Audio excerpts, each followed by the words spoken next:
په لغمان ولایت کې د 3.4 میلیونه افغانیو په ارزښت یو چک ډیم د جوړېدو د بنسټ ډبره کېښودل شوه. د دې ولایت د سیندیزي حوزې رئیس شیرجان رشیدي وایي یاد چک ډیم د 26 متره پراخوالي او 4 متره لوړوالي په درلودلو سره د 3000 متره مکعب اوبو ذخیره کولو ظرفیت لري.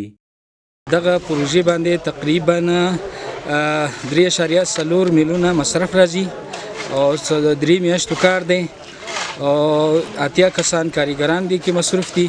هر یو کارګر ته 6.5 روپۍ ورکول کیږي او اف جی ای مؤسسې لخوا تطبیق کیږي او 3000 متر اوبو ذخیره ظرفیت لري.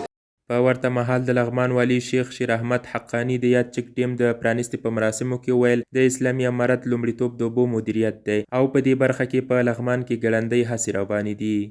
زمونږ د ولایت سیندیزه حوزه هم په دې څه کې فعال ده او زمونږ کله کله رابطه له وزارت سره هم وزارت ابوبکر سره دغه هم غوښتنه کړې چې په لغمان کې د چک بندونه همدا رقم لوی بندونه جوړ شي، کانالونه جوړ شي. انشاءالله په دې برخه کې ډېر کار هم شوی دی په لغمان کې. دا چک بندونه هم په دې ځای کې د نن افتتاح کوو. مخکې شپو کې یو بل چک بند هغه موږ افتتاح وکوله. همدا رقم کانالونه هم دا 3 کاناله شروع دي. دا انشاءالله د اوبو د مدیریت په معنا باندې چې اوبه ښه مدیریت شي او خلکو ته هغه خیر ګټه ورسېږي، نفع یې ورسېږي او خلک د هغه نه استفاده وکړي. همدارنګه د سیمې اوسیدونکي وایي خوښ دي چې د اوبو د ذخیره کولو په برخه کې ورته چک ډیم جوړیږي چې ورسره بشاړې ځمکې ښېرازه او حاصلخیزې شي.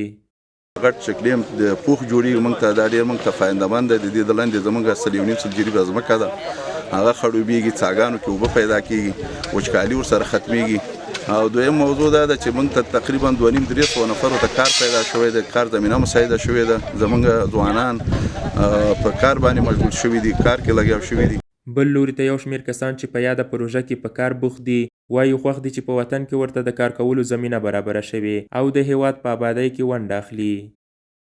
دغه کار سره موږ ډیر زیات خوشاله یو ځکه موږ ته دلته کور ساحه کې کار زمینه برابره شوې ده، ځکه چې موږ د خارج د تګ نه منع شوي په دې خاطر چې دلته کور کې کار نو خارج ته څه کوو چې که کور کې کار نه وای نو مجبور یا ایران ته یا بل ځای ته یو مړی حلال رزق لپاره. د مسؤلینو په خبره په دې وروستیو کې په لغمان ولایت کې د اوبو مدیریت په برخه کې په یو شمېر کانالونو او ګڼو نورو پروژو چټک کارونه روان دي.